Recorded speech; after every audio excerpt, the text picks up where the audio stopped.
Good morning to all students. कल की class में हम लोग द्रव्य की अवस्थाएं देख रहे थे, जिसमें हम लोगों ने देखा था गैसों के नियम में सबसे पहला नियम हम लोगों ने कल देखा था बॉयल का नियम, जिसमें हमने स्थिर रखा था ताप को, और जो संबंध था वो संबंध था हमारा दाब आयतन संबंध। आज हम लोग गैसों के नियम को आगे बढ़ाते हुए दूसरा नियम पढ़ते हैं, और हमारा दूसरा नियम है चार्ल्स का नियम।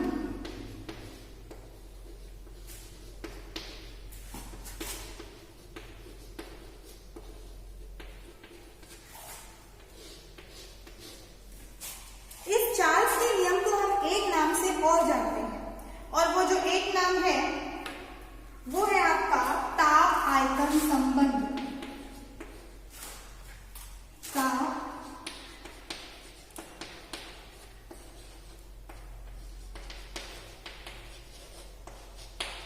आयतन संबंध। जिस तरीके से दाब आयतन संबंध था हमारे बॉयल के नियम में, बिल्कुल उसी तरीके से चार्ल्स के नियम में ताप आयतन संबंध को हम लोग बताएंगे। तो चार्ल्स ने क्या कहा था? चार्ल्स का ये कहना था कि स्थिर दाब पर किसी गैस के निश्चित द्रव्यमान का आयतन उसके परम ताप के व्युत्क्रमानुपाती होता है। क्या कहा था चार्ल्स ने? देखो, स्थिर दाब पर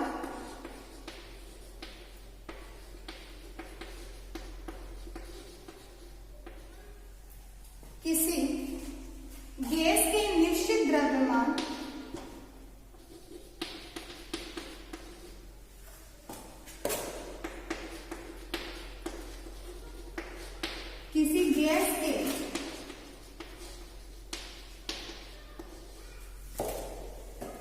निश्चित द्रव्यमान का आयतन, गैस के निश्चित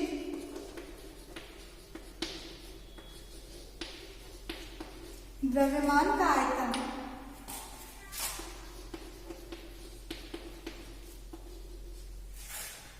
उसके परम ताप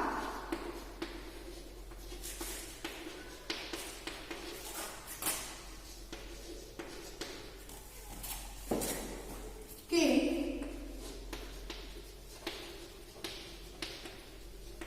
अनुक्रमानुपाती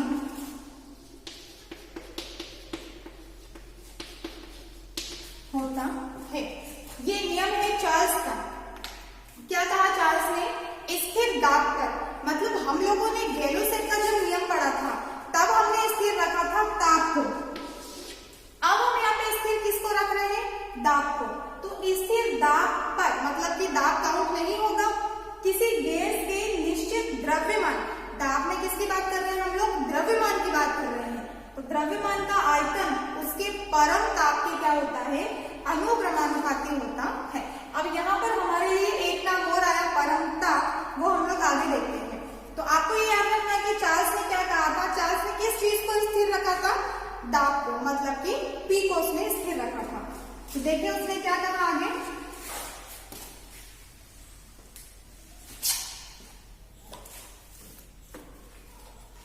अगर हम लोग इस नियम के अनुसार देखें तो क्या होगा?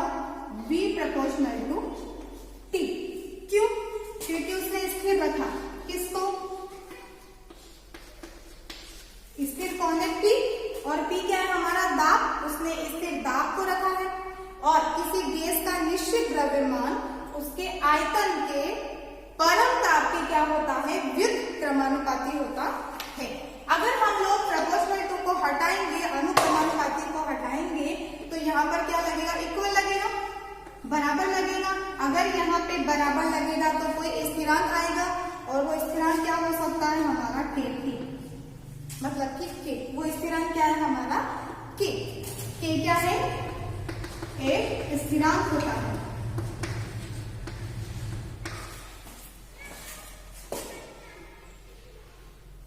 जिस तरीके से हम लोगों ने बॉयल का नियम देखा था, बिल्कुल इसी तरीके से हम लोग क्या देख रहे हैं? चार्ल्स का नियम देख रहे हैं। हम इसको और किस तरीके से लिख पाएंगे? V/T is equal to K। हमें याद क्या रखना है? ये वाली समीकरण कि V प्रोपोर्शनल टू T। हमने प्रोपोर्शनल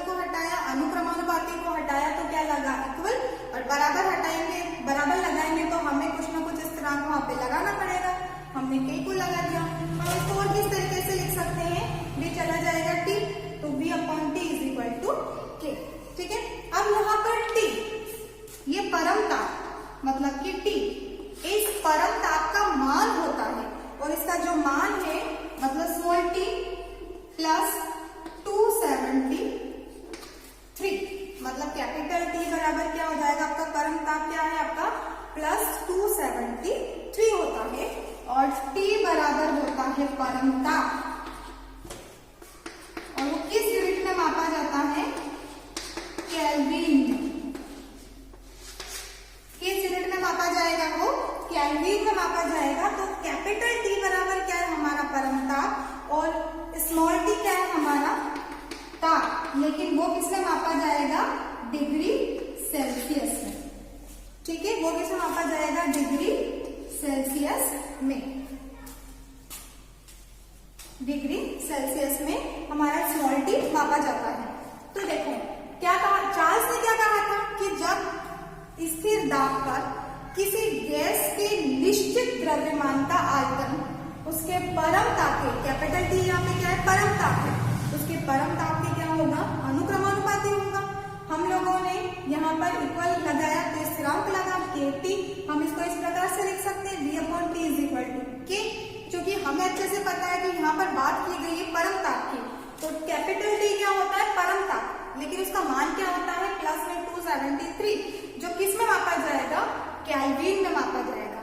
अब बात आती है यहाँ पे स्मॉल t भी आया है, स्मॉल t भी क्या है, एक तरीके का ताप, लेकिन वो किस में मापा जाएगा, डिग्री सेल्सियस में मापा जाएगा।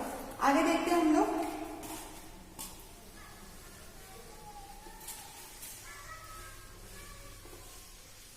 ये कौन सा नियम था हमारा, चार्ल्स का नियम था। इसकी डेरिवेशन भी है, लेकिन हम डेरिवेशन बाद में देखेंगे, तीनों के एक साथ और ग्राफ भी। अभी फिलहाल हम लोग क्या देख रहे हैं, इनके नियम। आगे देखो,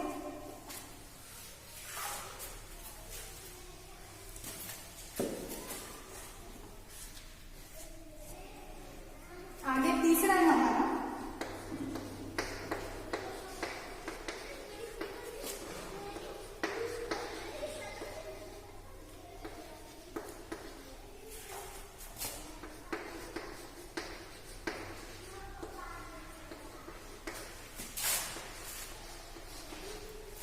गेलो-सेक का नियम। गेलो-सेक का क्या कहना था, गेलो-सेक का नियम ये कह रहा था आपका कि अब पहले हम लोगों ने बॉयल के नियम में क्या स्थिर रखा था, ताप। चार्ल्स के नियम में हमने क्या स्थिर रखा, दाब। अब हम क्या स्थिर रख सकते हैं, आयतन। तो गेलो-सेक ने क्या कहा कि अगर स्थिर आयतन पर किसी निश्चित मात्रा वाली गैस का दाब, क्या कहा उसने कि स्थिर आयतन पर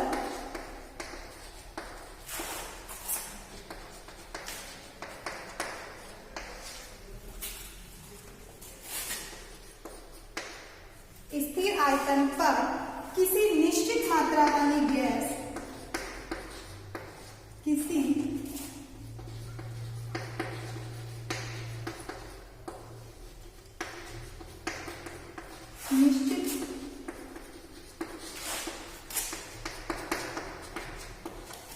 निश्चित मात्रा वाली गैस का दाब उसके ताप के, गैस का दाब उसके ताप के समानुपाती होता है।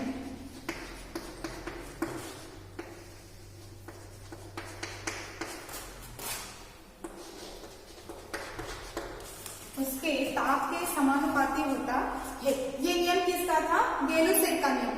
गेलो-सेक ने स्थिर, अब की बार किसको रखा, आयतन को रखा। तो स्थिर आयतन पर किसी निश्चित मात्रा वाली गैस का दाब उसके ताप के समानुपाती होता है।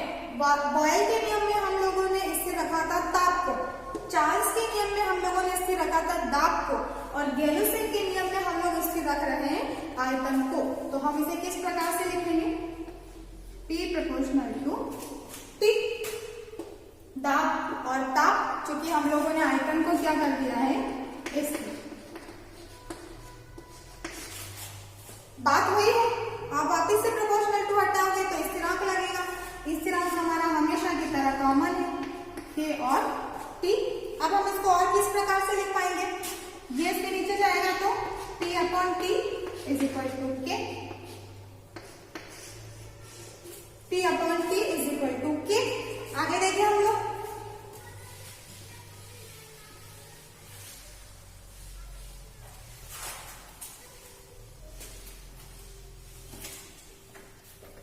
अगर ताप को हम लोग मान लेते हैं T1, ताप को अगर हम लोग T1 और दाब को अगर हम लोग P1, ताप के हम दो मान मान लेते हैं यहाँ पे, माना कि ताप T1 है और T2 और दाब क्या है P1 और P2 अगर हो तो इसको हम किस प्रकार से लिखेंगे, इसको हम ऐसे लिख सकते हैं,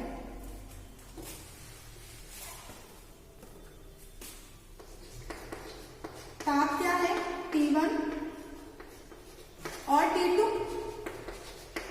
दाब क्या है P1 और P2 हो तो गैलो-सेक के नियम के अनुसार क्या हो जाएगा, P1 upon T1 is equal to P2 upon T2, P1 upon T1 is equal to P2 upon T2। हम इसको और आगे कैसे लिख पाएंगे कि P1 upon P2 is equal to T1 upon T2, P1 upon P2 is equal to T1 upon T2। ये किसका नियम था, ये हमारे गैलो-सेक का नियम था। गैलो-सेक ने क्या कहा था, स्थिर आयतन, अगर हम आयतन को स्थिर रख दें और किसी निश्चित मात्रा वाली गैस का दाब रखें तो वो उसके ताप के क्या होगा, समानुपाती होगा, यानी कि P प्रोपोर्शनल टू T होगा। तो हम लोगों ने मान लिया कि माना किसी गैस का ताप जो है वो कितना है T1 और T2 और दाब है वो P1 और P2 है, तो गैलो-सेक के नियम के अनुसार क्या हो जाएगा, P1 अपॉन T1 और P2 अपॉन T2। हम इसको आगे किस प्रकार से लिख पाएंगे, P1 upon P2 is equal to T1 upon T2। अगर हमें कोई न्यूमेरिकल को सॉल्व करना है तो हमें ये वाला समीकरण याद रखना है। आगे दो नियम और है, एक आपके आवोगैड्रो का नियम भी है और कुछ इंपॉर्टेंट डेरिवेशन और ग्राफ है, वो हम देखेंगे कल की